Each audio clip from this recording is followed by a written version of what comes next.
Hello বন্ধুরা, চলে এলাম একটা নতুন ভিডিও নিয়ে। তো কালকে ছিল শ্রাবণ মাসের শেষ সোমবার। আমরা গেছিলাম মুকুটমণিপুর বাবা পরেশনাথের মাথায় জল ঢালতে। তো আমাদের বাড়ি থেকে এখানে আমাদের ওইখানে 15 মিনিটের রাস্তা। তো আমরা দেখো রাস্তায় যেতে যেতে তোমাদেরকে কাওয়ারের এত কাওয়ার যাচ্ছিলো সেগুলো দেখাচ্ছিলাম, বাবার ভক্তরা। আর এই দেখো চলে এলাম মুকুটমণিপুর। আমাদের ঘর থেকে মাত্র 15 মিনিটের রাস্তা, আমরা প্রায় সময় চলে আসি। তা মুকুটমণিপুর ড্যামটা তোমার দেখালাম, জলটা ছাড়াই আছে, এখন 6-7টা গেট ছাড়া আছে। যদি কেউ দেখতে আসো এই সময় মুকুটমণিপুর ঘুরতে আসো তো অবশ্যই তোমরা কিন্তু চলে আসো। জল ছাড়ার দৃশ্য কিন্তু আর পরে পাবে না, এই বর্ষাকাল ছাড়া, বুঝতে পেরেছো? তো এই দেখো মুকুটমণিপুর ড্যামটা আমরা পেরিয়ে যাচ্ছি এবং যাচ্ছি পরেশনাথের মন্দির। এই যে ড্যামের ভিউটা দেখো, তোমাদেরকে রাস্তাটা দেখাচ্ছি, এত সুন্দর সকালবেলার ভিউটা। আর সকালবেলা তো আমরা কোনো সময় আসি না, এই সময়গুলোই আসা হয় এত সকাল। এখন বাজে মোটামুটি 6টা 6:30। তো দেখো ওই দেখো ওই যে দূরে দেখছে জঙ্গল, ওইটা হচ্ছে ডিয়ার পার্ক। ওই নৌকায় করে সবাই ডিয়ার পার্কে বেড়াতে যায়। তো তোমরা কিন্তু এখন ভর্তি জলে এখন নৌকা দেখা যাচ্ছে না, কিন্তু শীতকালে প্রচুর নৌকা এখানে থাকে। তোমরা শীতকালেও আসতে পারো, কিংবা এই সময় যদি জল ছাড়া দেখতে চাও তাহলে এই সময় আসো। আর শীতকালে যদি আসো তাহলে কিন্তু নৌকায় করে ডিয়ার পার্ক, পরেশনাথের মন্দির, অনেক কিছু আমাদের এখানে পিকনিক স্পট আছে, সেগুলো দেখতে পারো। তো আমরা চলে যাচ্ছি আর চলে এসেছি পরেশনাথের মন্দিরে নিচে। লাইনটা দেখো, সকালে এসেই দেখছি এত লাইন, বলি বাবা এটা তো সন্ধ্যা হয়ে যাবে, যদি আমরা লাইনে দাঁড়ায় অপেক্ষা করি তাহলে মনে হয় সন্ধ্যা হয়ে যাবে।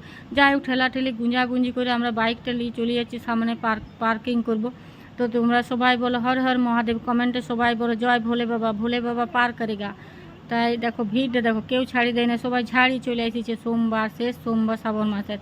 তো ভক্তদের ভিড়টা তোমাদেরকে অবশ্যই দেখাই দিলাম। এরপর আমরা কোনো ক্রমে এই উপরে গুঁজাগুঁজি ঠেলাঠেলি এত লাইনে দাঁড়ায় থাকে, রোদ চলে এসেছে, তখন 6টা 6:30 বাজছে। তো রোদ তো উঠেই গেছে। তো আমরা কোনো ক্রমে এইখানে উপরে উঠেছি, তারপরে বাবার মাথায় জলটা ঢালিয়েছি। তো এই দেখো পরেশনাথের গেটটা আমাদের, দেখতে পাচ্ছ কি সুন্দর এখন গেট করছে। আগে এইসব থাকে না, এখন আবার নতুনত্ব সব ডিজাইন করছে গেট টেট। তো এইখানে পার্কিং করে আমরা কোনো ক্রমে 1 ঘন্টার মতো লাইনে দাঁড়াইছিলাম। তারপর উপরে চলে এসেছি মন্দিরের উপরে। আর ভিড় দেখো, সিঁড়ির থেকে ভিড়, আমরা এইভাবেই লাইন দিয়ে দাঁড়াইছিলাম। প্রশাসনও এখানে কিন্তু অনেক হেল্প করছিল। তো যাই হোক সবাই কমেন্টে লেখো বোম ভোলে। আর এই যে দেখো বাবার যখন জলটা ঢালছিলাম তখন কিন্তু ভিডিও করতে পারিনি, কোনো ক্রমে যদি বাবার মাথায় জলটা ঢালিয়েছি তার কি ভিডিও করবে বলো। আর এত ভিড়, সে ঠেলা ঠেলি করে কোনো ক্রমে একটু বাবার মাথায় জলটা ঢালতে পারিছি। তারপরে বেরিয়ে চলে এসেছি, এই সামনেটা ধূপ প্রদীপ দিলাম দূর থেকে, তারপরে আমরা ঘর চলে যাব। তো এই উপর থেকে তোমাদের ভিউটা দেখাচ্ছে, ও দেখো দূরে ড্যামের জলটা, আর এই নিচ দিকে আমাদের সিঁড়ি দিয়ে সবাই লাইনে আমরা উপরে উঠিয়েছি কোনো ক্রমে। তো ভিডিওটা কেমন লাগলো, ভালো লাগলে অবশ্যই লাইক করো, কমেন্ট করো, আর সবাই কমেন্টে লেখো হর হর মহাদেব। আর দেখা হচ্ছে তাহলে একটা নেক্সট ভিডিওতে।